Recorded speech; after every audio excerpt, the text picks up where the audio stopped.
نبی علیہ السلام نے ارشاد فرمایا قرب قیامت میں لوگ اپنی بیویوں سے زنا کریں گے. ہم نے حدیث پاک پڑھی تو ہمیں سمجھ نہیں آئی. ہم نے اپنے استاد سے پوچھا کہ استاد جی یہ کیا معنی ہے کہ اپنی بیویوں سے زنا کریں گے؟ تو انہوں نے فرمایا ہاں اس کی کئی صورتیں ہیں. ایک صورت تو اس کی یہ ہے کہ مرد یا عورت کوئی کفریہ بول دے اور نکاح ٹوٹ جائے اور ان کو اس کا پتہ ہی نہیں کہ نکاح ٹوٹا یا نہیں. اور واقعی آج تو کفریہ کلمات کا علم ہی نہیں لوگوں کے پاس. بہت سینسیٹیو مسئلہ ہے یہ. مالا بدہ من میں فارسی کی کتاب ہے, ہم مفتی صاحب سے پڑھ رہے تھے, تو جب انہوں نے کلمات کفر پڑھائے تو ہماری آنکھیں کھل گئیں. اس میں حضرت مفتی کفایت اللہ رحمۃ اللہ علیہ نے لکھا ہے, نا مفتی قاضی ثناء اللہ پانی پتی رحمۃ اللہ علیہ نے لکھا ہے کہ اگر دو بندے گفتگو کر رہے تھے, ایک نے کہا کہ یہ تو شریعت کی بات ہے اور اگلے نے جواب دیا رکھ پرے شریعت کو فقد کفر, وہ آدمی کافر ہو گیا. شریعت کے بارے میں ایسی بات کہہ دینا کہ رکھ پرے شریعت کو, ایمان کہاں بچتا ہے؟ سوچئے. تو ہمیں چاہیے کہ ہم علماء سے پوچھیں کہ بھئی کلمات کفر کون کون سے ہیں. یہ نہ ہو کہ کہیں ایسے جملے ہم بولیں. کئی جملے تو بہت کامن ہیں. مثلا علماء نے لکھا ہے کہ کسی نے کہا کہ کہاں رہتے ہو؟ دوسرے نے کہا فلاں جگہ رہتا ہوں. او خدا دے پچھاوڑے, خدا کے پچھاوڑے یعنی خدا کے پیچھے رہتے ہو, فقد کفر, ایسا بندہ کہنے والا کافر ہو جاتا ہے.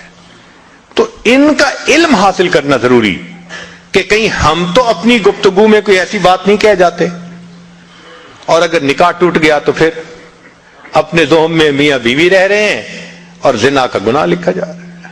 تو فرمایا کہ مرد قرب قیامت میں اپنی بیویوں سے زنا کریں گے. ایک صورت تو یہ ہے, یہ کفریہ کلمہ بیوی بولے تو بھی نکاح ٹوٹا, خامد بولے تو بھی نکاح ٹوٹا.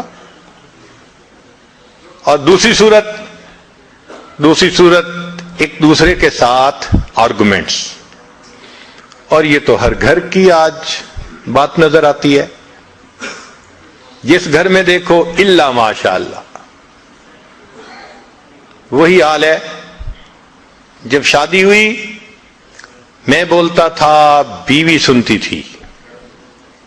اس نے کہا پھر, کہتے پھر بچے ہو گئے, پھر بیوی بولتی تھی میں سنتا تھا.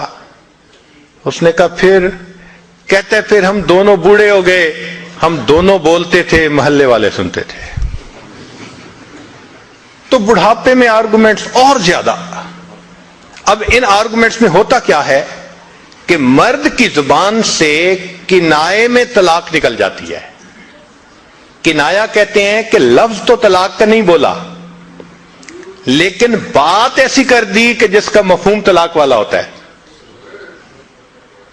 اس کو کنائے میں طلاق کہتے ہیں. اب یہ گناہ بہت زیادہ ہے کہ غصے میں کہہ دیتے ہیں چلی جا, مجھے تیری کوئی ضرورت نہیں آج کے بعد. اس قسم کے الفاظ کہ جس کا نتیجہ یہ نکلے کہ تو میری بیوی نہیں ہے, اس کو کنایا کہتے ہیں. اب اس کے مسئلے بھی سیکھنے چاہیے. بھائی نکاح کیا ہے تو کیسے ٹوٹ سکتا ہے, یہ مسئلے بھی تو آنے چاہیے نا. یہ کہاں لکھا ہوا ہے کہ آپ ٹیکس کے سب مسائل جانتے ہیں, بزنس کے سب کوڈز جانتے ہیں, فلاں کا سب نالج آپ نے حاصل کیا ہوا ہے, اور ایک مومن نکاح کر لیتا ہے اور اس کو نکاح طلاق کا پتہ ہی نہیں ہوتا. یہ کہاں کا انصاف ہے؟ شریعت کہتی ہے علم حاصل کرو. ایسا نہ ہو کہ کنائے میں طلاق ہو جائے, ہمیں پتہ بھی نہ ہو اور میاں بیوی مل کے رہ رہے. اور آج تو یہ معاملہ ہے کہ زبان سے طلاق کہہ دیتے ہیں, ہو بھی جاتی ہے, پتہ بھی ہے دونوں کو, مگر بدنامی ہو جائے گی, پھر ایک دوسرے کے ساتھ رہ رہے ہوتے ہیں. چنانچہ ہمیں ایسے لوگ ملے, 5 وقت کا نمازی, تہجد پڑھنے والا, سب نیکی کرنے والا, خود اس نے مجھے کہا کہ آج سے 8 سال پہلے میں نے اپنی بیوی کو طلاق دے دی تھی غصے میں.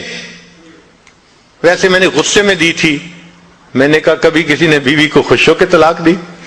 دیتا تو غصے میں ہی ہے نا. یہ کیا بات ہوئی کہ غصے میں دی تھی؟ بھئی طلاق تو ہو گئی.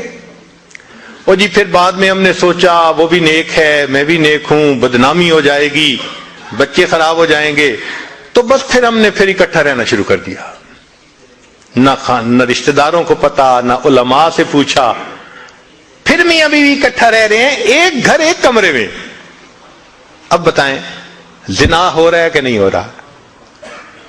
قربان جائیں اس سچے نبی صلی اللہ علیہ وسلم کی مبارک زبان پر 1400 سال پہلے وارن کر دیا تھا کہ قرب قیامت میں لوگ اپنی بیویوں سے زنا کریں گے.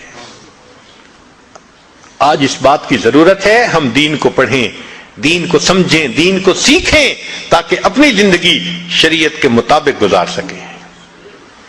اور یہ ایسا گناہ ہے زنا, اللہ اکبر, کہ قرآن مجید میں اس کے لیے فرمایا خالدین وَيَخْلُدُ فِيهِ مُحَانَا, خالدین فیہا کا لفظ آیا.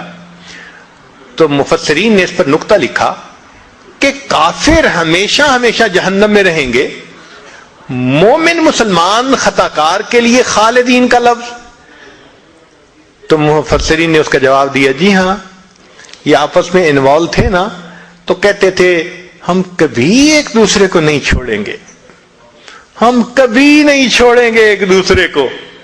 یہ جو وعدے کرتے تھے ہم کبھی ایک دوسرے کو نہیں چھوڑیں گے, ہمیشہ ساتھ رہیں گے, اللہ فرماتے ہیں میں بھی تمہیں پھر ہمیشہ ہمیشہ کا عذاب دوں گا.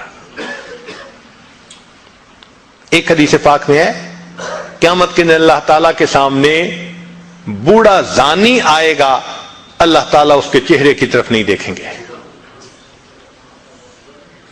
ایک روایت میں ہے قیامت کے دن بے پردہ جو ننگے سر پھرنے والی عورت ہوگی وہ اللہ کے سامنے کھڑی کی جائے گی, اللہ تعالیٰ اس کی طرف نہیں دیکھیں گے.